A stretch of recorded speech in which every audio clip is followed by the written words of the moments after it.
नमस्कार दोस्तों, स्वागत है आपका एक बार फिर से ब्रेन रूट क्लासेस के अंदर। दोस्तों, जब कोई बड़ी आपदा आती है जैसे बाढ़, भूकंप या भयंकर तूफान, तो हम टीवी पर क्या देखते हैं? टूटे हुए घर, बर्बाद फसलें, विस्थापित हुए लोग और फिर सरकार द्वारा अनाउंस किए गए हजारों करोड़ रुपए के राहत के पैकेज। ये राहत पैकेज जरूरी हैं, ये आपदा के बाद लोगों की मदद करता है, लेकिन क्या ये स्मार्ट है? क्या हम हर साल हजारों करोड़ रुपए सिर्फ नुकसान की भरपाई करने में ही खर्च करेंगे, या कोई ऐसा तरीका है जिससे हम इस नुकसान को होने से पहले ही कम कर सकते हैं? जी हाँ, और इसी स्मार्ट अप्रोच को कहते हैं डिजास्टर रिस्क रिडक्शन, यानी डीआरआर। दोस्तों, आज हम इसी डीआरआर पर और इसके सबसे जरूरी पहलू यानी कि फाइनेंसिंग का जो टॉपिक है उस पर हम गहराई से बात करेंगे। दोस्तों, ये disaster risk reduction DRR financing ये है क्या? इसे एक बहुत ही सिंपल एनालॉजी से आप समझ सकते हो। Health insurance versus hospital bill. वो भारी भरकम हॉस्पिटल बिल जो आपको बीमार होने के बाद चुकाना पड़ता है, ये एक रिएक्टिव अप्रोच है। और डीआरआर फाइनेंसिंग काइंड ऑफ एक हेल्थ इंश्योरेंस खरीदने जैसा है। आप पहले से ही हर साल एक छोटा प्रीमियम भरते हैं ताकि आप बीमार ना हो, या अगर होते भी हो तो लाखों के हॉस्पिटल बिल से बचा जा सके। ये एक प्रोएक्टिव अप्रोच है, यानी पहले से तैयारी करने वाली अप्रोच। तो डीआरआर फाइनेंसिंग का मतलब है आपदा आने से पहले उन कामों में पैसा इन्वेस्ट करना जिनसे आपदा का असर कम से कम हो, जैसे कि फ्लड प्रूफ इंफ्रास्ट्रक्चर बनाना, अर्थक्वेक रेजिस्टेंट घर बनाना, साइक्लोन शेल्टर बनाना और अर्ली वार्निंग सिस्टम लगाना। ये सब स्टेप उठा के हम आपदा का जो असर है उसको कम कर सकते हैं। संक्षेप में कहे तो ये इलाज से बेहतर परहेज वाली सोच है। दोस्तों, अगर ये इतना ही स्मार्ट आइडिया है तो इसमें फाइनेंसिंग की समस्या क्या है? कहां पे समस्या आ रही है? दोस्तों, समस्या बहुत बड़ी है।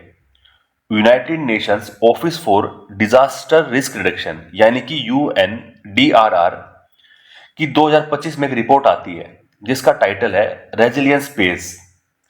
ये जो रिपोर्ट है रेजिलियंस पेज, इसमें कुछ चौंकाने वाले तथ्य सामने आते हैं। सबसे पहला, पूरी दुनिया में डेवलपमेंट के लिए दी जाने वाली इंटरनेशनल एड का सिर्फ 2% डीआरआर यानी प्रिवेंशन पर खर्च होता है।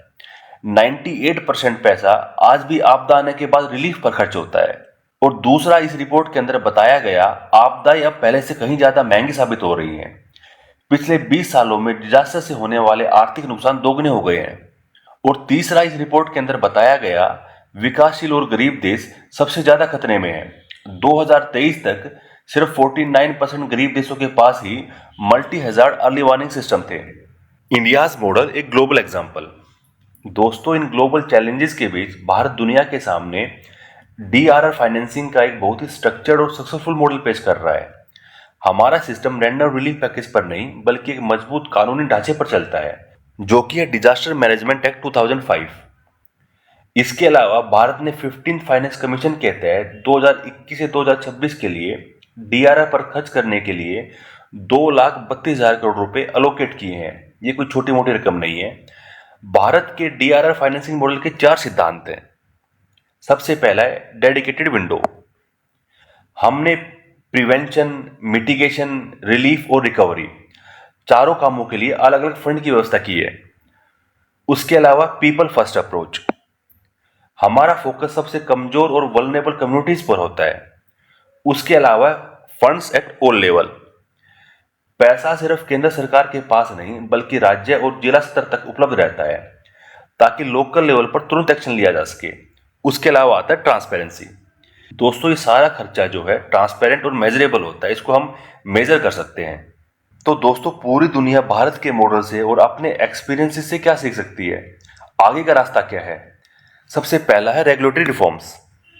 हमें डिजास्टर रेजिलिएंट इन्वेस्टमेंट को लीगली डिफाइन करना होगा। बैंकों और फाइनेंशियल इंस्टीट्यूशन के लिए मैंडेटरी करना होगा कि वो कोई भी बड़ा लोन देने से पहले डिजास्टर रिस्क का असेसमेंट करें। उसके अलावा दूसरा है इनोवेटिव फाइनेंस टूल्स। इसके अंदर अब हमें फंड जुटाने के लिए पारंपरिक तरीकों से आगे बढ़ना होगा, जैसे कि ब्लेंडेड फाइनेंस, जहां पब्लिक और प्राइवेट दोनों सेक्टर मिलकर पैसा लगाएं। उसके अलावा green bond and catastrophe bonds, ये एक तरह के स्पेशल बॉन्ड्स हैं जिनका पैसा सिर्फ एनवायरमेंट फ्रेंडली और डिजास्टर रेजिलिएंट प्रोजेक्ट में ही लगता है। उसके अलावा डेट फॉर रेजिलियंस स्वैप्स, ये एक बहुत ही पावरफुल टूल है। इसमें एक गरीब देश अमीर देश से कहता है आप हमारा 100 करोड़ रुपए का कर्ज माफ कर दो, हम उस पैसे से अपने देश में फ्लड प्रूफ इंफ्रास्ट्रक्चर बना लेंगे। उसके अलावा जो तीसरा है वो है लेयर्ड फाइनेंस अप्रोच। हमें एक मल्टी लेवल सेफ्टी नेट बनाना होगा। वो कैसे?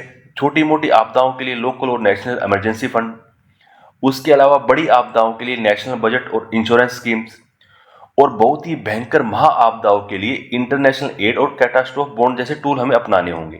तो दोस्तों, संक्षेप में कहें तो डिजास्टर रिस्क रिडक्शन फाइनेंसिंग कोई खर्चा नहीं, ये हमारे सुरक्षित भविष्य में एक इन्वेस्टमेंट है। ये मोरल रूप से भी सही है और इकोनॉमिक रूप से भी स्मार्ट है। जैसा कि इस साल की ICDRI कॉन्फ्रेंस ने भी कहा है, मतलब हमें आपदा आने के बाद आंसू पोंछने की बजाय आपदा आने से पहले दीवार खड़ी करनी होगी।